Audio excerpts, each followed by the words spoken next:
Yes friends, video बनाने में बैठ गया हूँ। डाटा मुझे मिल गया है FII का। बच्चे लोग मेरे टेलीग्राम चैनल पे भी बहुत अच्छे हैं, सारा डाटा दे दिया है और बहुत ही सिस्टमेटिक वे में मुझे ये डाटा अवेलेबल हुआ है दोस्तों। एंड आज जो सुबह वीडियो बनाया था, देखिए आप लोग खुद ही मुझे बोल रहे थे कि आप डर रहे हैं। रियली मैं 2 दिन से डरा हुआ हूँ। कल भी डरा हुआ था। सडनली आपको 100-125 पॉइंट गिरा दे 1:45 पे कल हुआ था, आज 2:45 पे हुआ दोस्तों। आज धड़ाधड़, आज तो कल से भी बड़ी कटारी चली है। 17,377 मैंने देखा। बच्चों ने कहा सर आपका बताया हुआ 17,414 काटने वाला है। I became happy if it cross 17,414. It was last highest, so I will be happy, but it came down दोस्तों। और शेयर बाज़ार के बारे में रोज़ नए नए अनुभव हो रहे हैं। और अभी मेरे ज़माने में इतने अनुभव तो थे, इससे भी ज़्यादा थे, लेकिन अभी भी कम नहीं है। आजकल मॉडर्न अनुभव हो रहे हैं दोस्तों। देखिए आज मैं शेयर बाज़ार पे जो ये वीडियो बना रहा हूँ, ये एजुकेशन पर्पज़ के लिए है दोस्तों। अगर किसी को इस शेयर बाज़ार से शेयर खरीदने बेचने में नुकसान या फ़ायदा होगा तो उसका अपनी जिम्मेदारी होगी। अपने पर्सनल फाइनेंशियल एडवाइज़र से ज़रूर सलाह ले शेयर बाज़ार में एंट्री से पहले। मैं सिर्फ आपको एकेडमिक पॉइंट से अपने व्यूज़ व्यक्त करता हूँ। आज शेयर बाज़ार सुबह के अनुसार कि 17,100 के 50 पॉइंट उधर और या 17,200 के 50 पॉइंट इधर रहेगा, ऐसे ही दोस्तों रहा। फिर ये ऊपर का मूवमेंट लेके चला। 17,300 के आसपास ये ग्रीन में खुला। 80-85 पॉइंट गैप अप खुला दोस्तों। सबको ही पता था कि ये गैप अप खुलेगा, लेकिन मैं बार बार यही कह रहा था कि किसी को ये पता नहीं है कि कब ज़बरदस्त बाई सेलिंग FII की आ जाए। दोस्तों मुझे ऐसा लगता है, ये गलती मेरी नहीं, जब बाज़ार गिरा और बाज़ार बंद हुआ तो मुझे बहुत बेचैनी हुई और मैं सो गया दोस्तों, क्योंकि और कर भी क्या सकते हो। ये फिर मैंने इस पे अपने विवेक से काम लिया और सोचा दोस्तों, गलती FII की नहीं है, गलती सिंडिकेट्स की नहीं है, गलती पुंटर्स या ऑपरेटर्स की नहीं है, गलती DII की भी नहीं है। अब कौन कब किस समय पे बेच दे, अरे आप भी तो बेचते हो। सिंडिकेट भी बेच सकता है, ऑपरेटर भी बेच सकता है, FII भी बेच सकता है। हम नाम FII के लगा देते हैं दोस्तों। बेच कोई भी सकता है, पूरी बास्केट बेच देते हैं लोग। ये तो समुद्र है, पैसा उठाना है तो जितना चाहे उठा सकते हैं। गलती हमारी ही है। बच्चे लोगों अच्छी तरह से समझ लीजिए, मैं ये वीडियो बहुत सोच समझ के बना रहा हूँ। एक बच्चे ने कहा था कि सर निफ्टी फ्यूचर किया हुआ है कल और मैं उसमें बना रहना चाहता हूँ, तो मैंने उसको हाथ जोड़ के कि भी आप आज ही समेट लीजिए, कल का कोई भरोसा नहीं। तो दोस्तों फ्यूचर में शॉर्ट करना या फ्यूचर में लॉन्ग करना बिल्कुल एक भी मिनट का भरोसा नहीं है इस बाज़ार पे। अभी देखिए, जब बाज़ार मूवमेंट तकड़ी पकड़ा, मेरी तो पहले से आदत है, लेकिन मैं अपने व्हाट्सएप पेडअप ग्रुप को एक नई स्ट्रेटजी मंडे से दूंगा और वो स्ट्रेटजी और वो तरीका बिल्कुल अलग होगा। आज मैंने जो ट्रेड दिए थे, टिन प्लेट भी देखिए भागा कि आप बेच लीजिए, और दोस्तों कुछ डेल्टा भी भागा और कुछ स्टॉक दोस्तों विनाइल भी भागा, ज़बरदस्त भागा दोस्तों। जैसे 3 दिन पहले जयकोर भागा था, फिर BSL भागा था, आज विनाइल ने तो हद कर दी। वो तो ऐसा भागा कि 287 280 280 78 80 से दोस्तों 311 तक भागा वो शेयर, और मैंने तो सिर्फ 304 ही उसके टारगेट दिए थे, और 8 मैंने स्टॉक्स दिए थे दोस्तों। 8 में मेरा tin plate, delta and vinyl, 8 में 3 भागे हैं और 5 नहीं भागे हैं दोस्तों। NALCO, Wipro, Bajaj finance, EIL and ये 5 नहीं भागे हैं दोस्तों। तो रिजल्ट्स थोड़ा कम रहा, इसमें सुधार करने की ज़रूरत है। लेकिन जो भी बच्चे लोगों ने इन बाकी बताए हुए स्टॉक की डिलीवरी लेके रखी है, लॉस नहीं होगा दोस्तों। इनके पीछे एनालिसिस की हुई है, स्टडी की हुई है, पढ़ाई की हुई है। तो मेरा ये पक्का विश्वास है कि जो भी मैं ट्रेड बताऊंगा, और मंडे को तो स्ट्रेटजी ही अलग होगी दोस्तों, मैं बताऊंगा ही नहीं, शेयर बताऊंगा ही नहीं, सीधे सीधे जो मैं खरीदूंगा विद इन सेकेंड आपको पेस्ट कर दिया जाएगा। आप उसी स्टॉक को खरीदिए और सीधे सीधे आप जब मैं बेचूंगा within second with time आपको पेस्ट कर दिया जाएगा, तुरंत उसको बेचिए।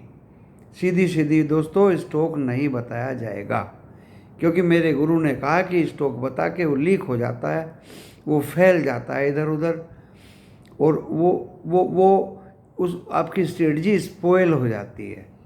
तो मुझे ऐसा लगा दोस्तों, तो मैं मंडे ऑनवर्ड खुद जब अभी भी मैं बाई करके पेस्ट कर देता हूँ, लेकिन पहले मैं बता देता हूँ स्टॉक, वो मैं मंडे से पहले नहीं बताऊँगा, खरीदूँगा और आपको पेस्ट कर दूँगा।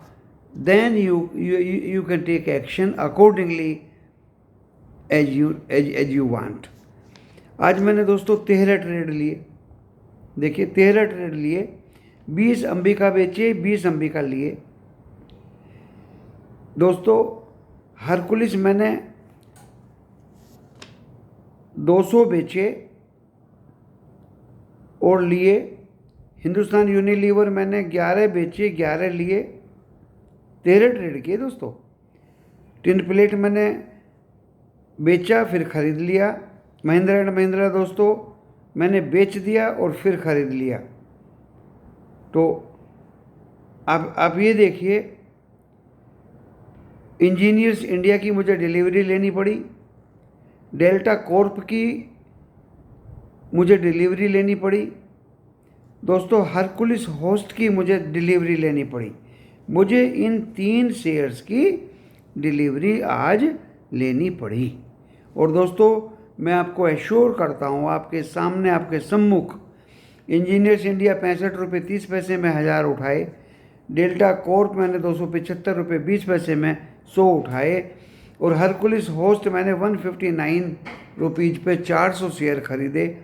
दोस्तों मैं आपको एश्योर करता हूँ, मैंने रेट इसलिए बताई है कि इससे ऊपर मैं आपको इन स्टॉक्स को बेच के दिखाऊंगा, और इसीलिए मैं बार बार बोलता हूँ कि मेरे बताए हुए स्टॉक आपको लॉस नहीं देंगे, बिल्कुल भी नुकसान नहीं देंगे।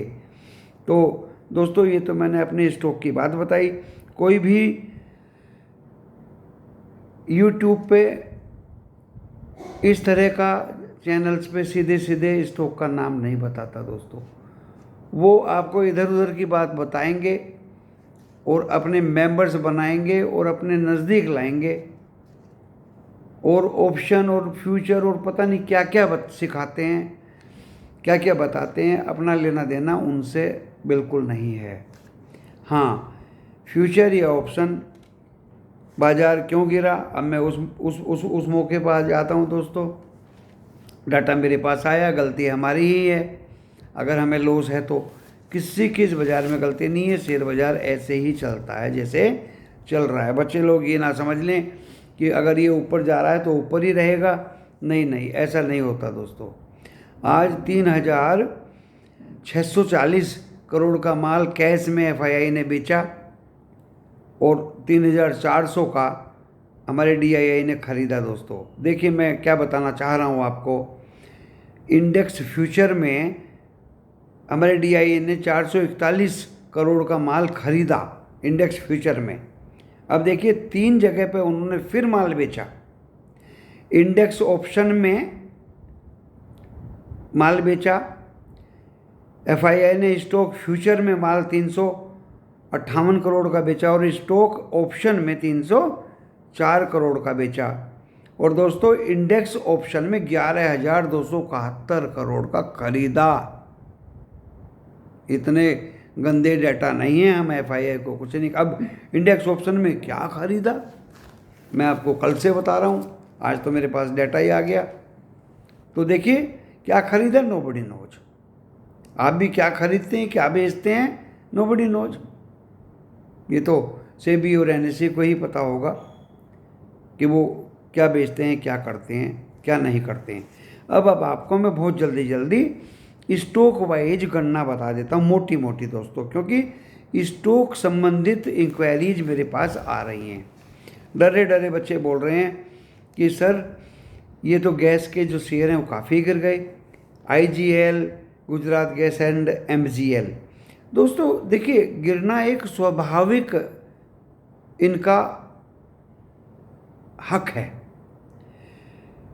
आईजीएल 396-97 तक चला गया था, आपने नहीं बेचा। अगर 380 में लिया है तो आपने क्यों नहीं बेचा भाई? आज वो 352 पे आ गया। गवर्नमेंट की पॉलिसी चेंज होती रहती हैं, उनको याद रखना और सुनना भी अनिवार्य नहीं है। ऐसा नहीं है कि गवर्नमेंट इन कंपनीज को बर्बाद कर देगी और रद्दोबदल इनमें होती रहती है।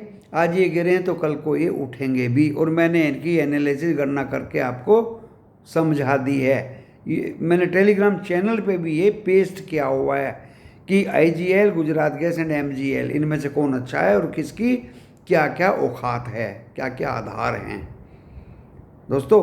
और जो मैं पेस्ट करता हूँ आप उनको वहाँ से कॉपी करके अपने एक डायरी में पेस्ट कर सकते हैं, नोटबुक में पेस्ट कर सकते हैं हमेशा के लिए।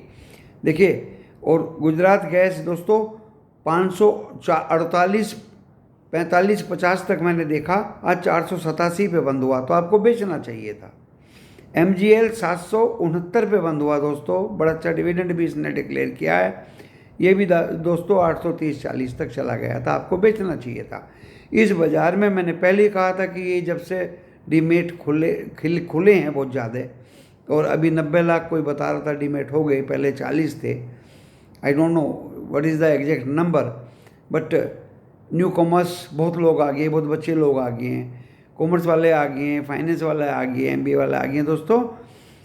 अभी ये कुछ भिंडी टाइप बाज़ार हो गया है। जैसे ही मूवमेंट मिलती है और 2, 4, 10, 20 रुपये का फ़ायदा होता है, तुरंत प्रॉफिट बुकिंग आ जाती है। मैंने 13 ट्रेड किए हैं। देखिए जो चीज़ मैं करता हूँ वो मैं आपको भी बता देता हूँ, दिल खोल के मैं शेयर आपको करता हूँ। तो देखिए ये तीनों गैस के बारे में मैंने बता दिया आपको। आप इनको पकड़ लें इस रेट पे तो बुराई नहीं है दोस्तों, बिल्कुल बुराई नहीं है। अब आप कहेंगे सर आपका मूड बदल गया, दोपहर को तो आपका मूड बहुत ख़राब था। भाई ख़राब इसलिए था कि जिस तरह से धड़ाधड़ 17,377 और 17,057 दोस्तों 300 पॉइंट का गिरना, इतने ज़बरदस्त धमाके से 320 पॉइंट का गिरना, अच्छे हिल जाते हैं। मैं तो हूँ कौन। तो दोस्तों तब मूड ख़राब हो जाता है। 320 पॉइंट का गिरना, यानी कल या परसों तो गिराई था, आज तो बहुत ही ज़्यादा गिरा। लेकिन मूड अभी ठीक इसलिए हो गया दोस्तों, मेरे पास MRPL के बहुत शेयर्स हैं। मैंने देखा इसको, ये तो 75 रुपये 50 पैसे चला गया, सुबह तो 60, 61, 62 पे घूम रहा था। अब क्या पोटेंशियल है इसमें, किसने इसमें बाइंग करी? अब कैसे कह दूं मैं कि सब FII खराब है, सब पोर्टल्स खराब है, सब सिंडिकेट खराब है? मेरा तो MRPL ऊपर खींच दिया और 73 रुपये 50 पैसे मुझे इसकी कीमत दिखाई दे रही है। दूसरी तरफ खुशी हो रही है दोस्तों, बाजार गिरता है तो मैं खुश भी होता हूँ, HPCL में खरीद नहीं पा रहा था। 409 रुपये में मैंने HPCL, 309 रुपये में मैंने बोला था बच्चों को कि बेच लो भाई। सर कितने पे बेचें? वही रेट था मैंने कि बेच लो। आज 270 रुपये पे आ गया दोस्तों, मैं खुश क्यों नहीं हूँ। BPCL मैंने आप सबको दिखा के 394-95 में बेचा, उसके बाद 398-97 भी गया, 2 रुपये ज़्यादा है। आज ये 362 रुपये में खुश क्यों नहीं हूँ भाई? और अच्छे खासे शेयर मैंने बेचे, तो मेरा तो बाइंग अपॉर्चुनिटी आ रहा है। दोस्तों दिल खोल के बताता हूँ, IOC मैंने 135 पे बेचे थे। मैं तो पेस्ट कर देता हूँ अपनी बिक्री को, सरकारी ऑर्डर्स को पेस्ट कर देता हूँ कि ये बेचे मैंने। आज दोस्तों 125-26 दिखाई दे रहा है, तो मैं खुश क्यों ना हूँ?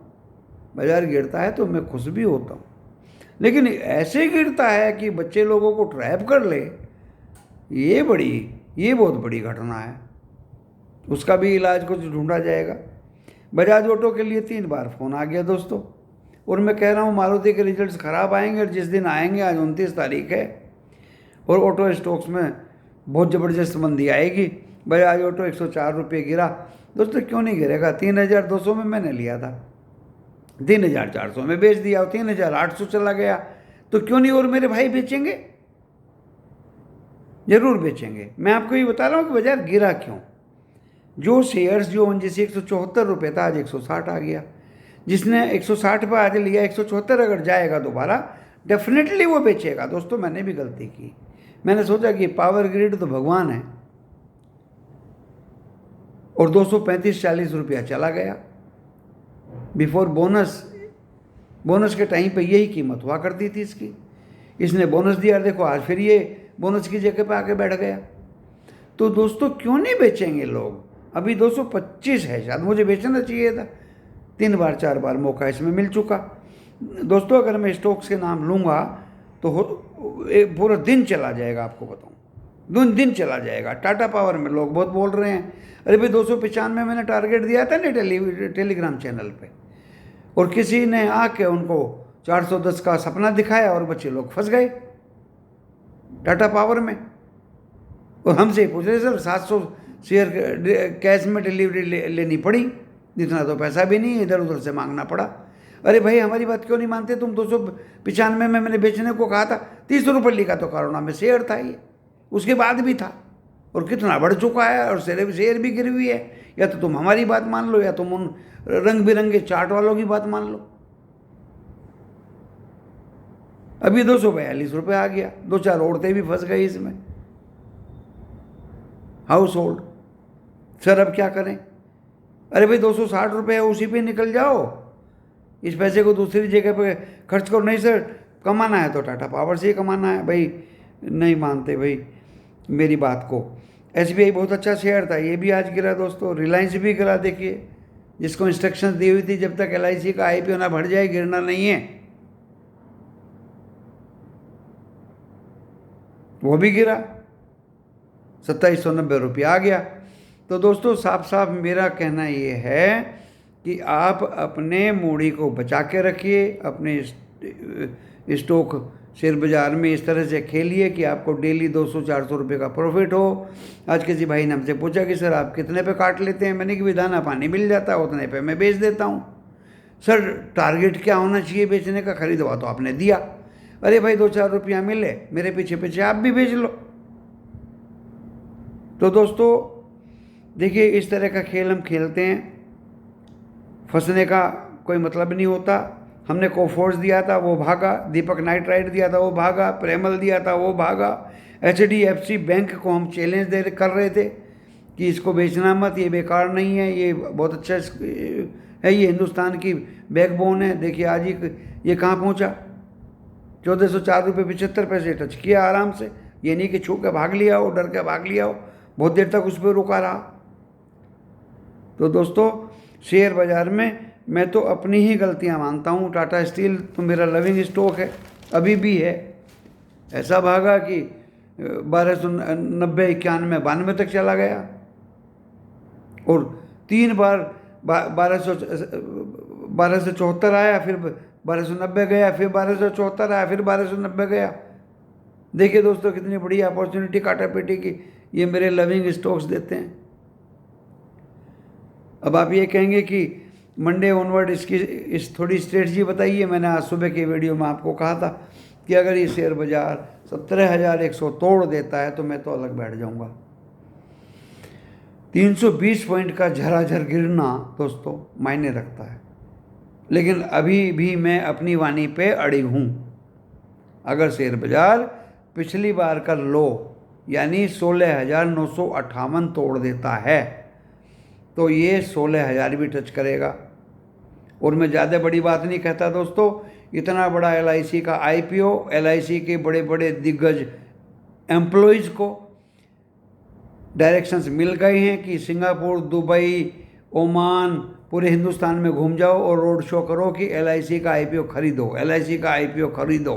दोस्तों मैं तो खरीदूंगा नहीं, टच भी नहीं करूंगा, देखूंगा भी नहीं, मुझे भाव भी नहीं पता उसका कितने पे LIC बेच रही है, क्योंकि national assurance corporation of India में मैं घुस चुका हूँ। 750 रुपये का शेयर दिया, 1:1 बोनस दिया, आज भी 150 रुपये पड़ा है। बताइए मुझे लॉस हुआ या प्रॉफिट हुआ? GIC का शेयर में ज़बरदस्त लॉस खाए हुए हूँ दोस्तों, सब्र करे हुए बैठा हूँ। बताइए मुझे लॉस हुआ या फ़ायदा हुआ? अब बच्चे लोग हो, अब बाद में इस शेयर बाजार में आए हो, मैं तो 35-40 साल से तमाशा देख रहा हूँ गवर्नमेंट का। अपना माल निकाल देती है। रिलायंस पावर में 430 रुपये में दिया था, आज देखिए कहाँ घूम रहा है, कहाँ गया वो पैसा दोस्तों, ये बताइए। बहुत बड़ी इक्विटी की बात कर रहा हूँ। उसके बाद सबसे बड़ी इक्विटी उठाई थी आरकॉम ने, आरकॉम कहाँ चला गया बताइए। कोल इंडिया ने बहुत बड़ा पैसा उठाया था दोस्तों, 245 रुपये पे, अभी भी शायद उससे नीचे है। जबकि आपको सामान बिक्री करता है, कोल निकालता है, प्रॉफिट दिखाता है। लेकिन आज भी देखिए स्थिति क्या है। LIC क्या करता है दोस्तों? मैंने बीमा कराया 10 साल का, मेरी डॉक्टरी भी कराई LIC वालों ने। मैं खुश हो गया कि मैं इनको पे कर रहा हूँ अपना प्रीमियम, अच्छे खासे 10 साल बाद बहुत बढ़िया रकम मिलेगी। दोस्तों जितना मेरा रकम इन्होंने लिया था जालिमों ने, उतना ही रकम मुझे बड़ी मुश्किल से दिया है। ये LIC की परफॉर्मेंस है। LIC क्या वो स्कीम थी वो भी बता दूंगा आपको। मुझे लेने से पहले उसकी सारी जानकारी नहीं थी, मुझे एजेंट ने बहका दिया था कि इस तरह से आपकी डॉक्टरी होगी, मेडिकल होगा, सर्टिफिकेट लगेगा, आपको 3.5 लाख की जगह 7 लाख मिलेगा। दोस्तों 3,60,000 रुपया ही मुझे मिला। यही इनकम होती है LIC की। और गवर्नेंस इशू तो LIC हाउसिंग फाइनेंस में ज़बरदस्त आया था दोस्तों, जिसके डायरेक्टर्स करोड़ों रुपया का गमन करके भाग गए थे। LIC का इतना महंगा इशू बाजार में आ रहा है दोस्तों, बच्चे लोगों को आगाह करता हूँ कि फंस मत जाना इसमें। मेरी तरफ से तो फुल्ली अवॉइड है दोस्तों। अभी इसकी रेटिंग भी मैंने देखी नहीं है चित्तौड़गढ़.com पे कि किस किस ने टोटल रेटिंग कितनी दी गई है। और मेरे दिलीप दौड़ा जी और दूसरे एंकर्स एक्सपर्ट, उनकी क्या एडवाइस है, उनकी एडवाइस भी तो दोस्तों वहाँ रहती है कि आप apply, not apply, no comment, avoid, 4-5 तरह के कमेंट्स होते हैं। वो भी मैंने देखने, क्योंकि इसको देखने की ज़रूरत ही नहीं। क्या इस उम्र में, इस समय पे, इस आबोहवास में हमें इतना भी ज्ञान नहीं है कि LIC जैसी कंपनी को हम परख लें? इसने स्ट्रेच वैल्यूएशन, इतने ऊंचे भाव, ऐसे क्या 4 चांद लग रहे भाई LIC में? अरे इससे बढ़िया तो मेरा ONGC है। जितना LIC के पास में दुकान है, इतना तो ONGC के पास में एसेट्स एक्स्ट्रा पड़े हुए हैं, एक्स्ट्रा। 1-2 जगह का नाम बता दूंगा आपको, आप देखते रह जाएंगे। आधा राजा मुदरी है ONGC के पास। क्या कीमतें हैं वहाँ ज़मीनों की। बॉम्बे तो आप बैठे ही हैं, देखिए जरा हाईवे, बॉम्बे हाई में क्या है, उड़ान में क्या है, कितनी बिल्डिंगें हैं ONGC के पास, शेयर का रेट क्या है। मैं LIC क्यों खरीदूंगा? मैं ONGC का शेयर नहीं खरीदूंगा, मैं BPCL का नहीं खरीदूंगा, मैं HPCL का नहीं खरीदूंगा। अरे इंश्योरेंस ही खरीदना है मुझे तो मैं HDFC लाइफ का नहीं खरीदूंगा, प्राइवेट कंसर्न है। तो दोस्तों मेरा कहने का मकसद यही है, स्ट्रेस वैल्यूएशन कहाँ से और किसके माध्यम से इन्होंने कराई है, क्या फाइनेंशियल्स इन्होंने कैलकुलेट किए हैं, वो मेरे दायरे से बाहर की बात है और अपनी अपनी इच्छा है, कोई अप्लाई करे कोई ना करे, लेकिन मेरी तरफ से फुल्ली अवॉइड है। मैं इसलिए ये भाषण दे रहा हूँ इस LIC IPO के बारे में क्योंकि बच्चे लोग और कमेंट्स वाले और टेलीग्राम चैनल वाले पूछते हैं, क्योंकि कैंपस क्या था वो फुटवियर, उसका एक IPO आया था दोस्तों, 4.2 या 4.1 उसकी रेटिंग थी। मैंने फुल्ली एडवाइस किया और अपनी स्वीकृति दी कि भाई डेफिनेटली इसमें आप अप्लाई करिए, डेफिनेटली लिफ्टिंग आपको लिस्टिंग गेन मिलेगा। रेनबो में मेरा ज़्यादा इंटरेस्ट नहीं था, इसलिए मैं अपनी स्वीकृति नहीं दे पाया। और दोस्तों जो स्टॉक्स बच्चे लोग पूछते हैं कि सर खरीदें ना खरीदें, मैं ज़रूर उसका जवाब देता हूँ। अभी टेलीफोन आया है दोस्तों, अभी सर यूनियन बैंक खरीद ली है 38 रुपये में, नॉट बैड, 0.43 बुक वैल्यू है, वो PYB है, बुक वैल्यू 89 है, बहुत नीचे चल रहा है, नो प्रॉब्लम, डोंट वरी, डरो मत। तो दोस्तों अगर मैं आपको एडवाइस दे देता हूँ तो कोई बुराई नहीं है, मैं कभी किसी को मना नहीं करता हूँ, चाहे मेरे व्हाट्सएप पे पूछें वो, चाहे मुझे टेलीफोन करके पूछें वो, चाहे कमेंट्स में पूछे वो। मैं इतने यूट्यूबर्स का यूट्यूब देखता हूँ, कमेंट्स भी देखता हूँ, कोई उन कमेंट्स का जवाब नहीं देता, मैं कमेंट्स का जवाब भी सबको देता हूँ, टेलीग्राम चैनल पे भी देता हूँ दोस्तों, अभी भी दिया है। कुछ बच्चे मेरे टेलीग्राम चैनल पे अपने यूट्यूब का एडवर्टाइज कर रहे हैं, मुझे खुशी है, मैं इस काबिल बनाया भगवान ने कि दूसरों के काम आ रहा हूँ। हाँ, अभद्रता मस्ट बी प्रोहिबिटेड, उसके मैं थोड़ा खिलाफ, क्योंकि लेडीज भी मेरे टेलीग्राम चैनल पर आती है और कमेंट्स में भी आती है, इसके वीडियो में भी आती है, और कोई भी उस चीज़ को पसंद नहीं करता। तो दोस्तों इस वीडियो को अगर आप लाइक करेंगे तो मुझे खुशी होगी, इसको सब्सक्राइब करेंगे, बेल आइकॉन का बटन दबाएंगे तो और ज़्यादा खुशी होगी। कल बच्चों ने मुझे एक बिल्कुल नई तरह का वीडियो बनाने के डायरेक्शंस दिए हैं, अभी से बोल दूंगा तो उसका भेद खुल जाएगा। अब थोड़ा सा अभी मुझे आपके लिए सस्पेंस भी क्रिएट करना चाहिए, और कल लगभग 5 बजे एक बहुत ही बढ़िया वीडियो आपके सम्मुख पेश कर दिया जाएगा शेयर बाजार के बारे में।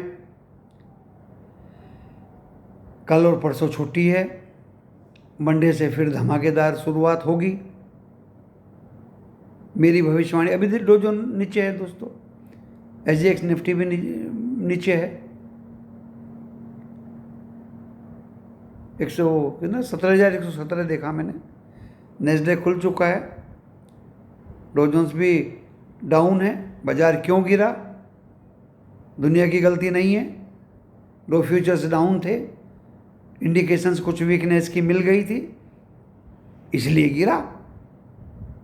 हम उसकी खिलाफत क्यों करें। मंडे ऑनवर्ड दोस्तों बाजार मुझे ग्रीन में दिखता है, क्योंकि इसी बीच LIC का IPO भी चलेगा।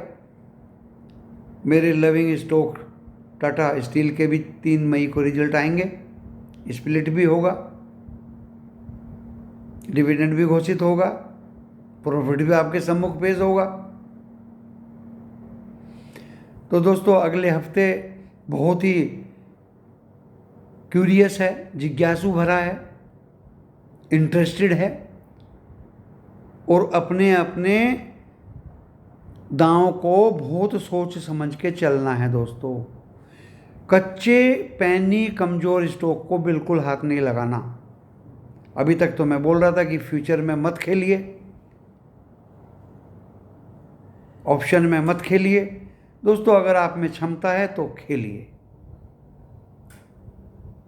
बिल्कुल खेलिए, क्योंकि दुनिया के साथ तो चलना पड़ेगा।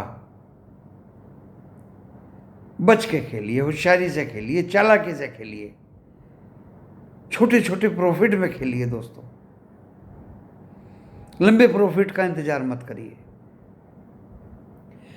तो अगले हफ्ते मैं हरियाली की संभावना से इनकार नहीं करूंगा, और उस तेजी जिसकी हम उम्मीद कर रहे हैं 17,000 कम से कम 800 414 अगर कट जाए ना दोस्तों, फिर तो मुझे 99% उम्मीद हो जाएगी। बस इसी अपनी उम्मीद के साथ इस वीडियो को मैं यहीं विराम देता हूं, और आपकी मूडी का, पैसे का, धन का बचे रहने की कामना और उसमें एडिशन होने की कामना करते हुए इस वीडियो को यहीं विराम देता हूं। जय हिंद।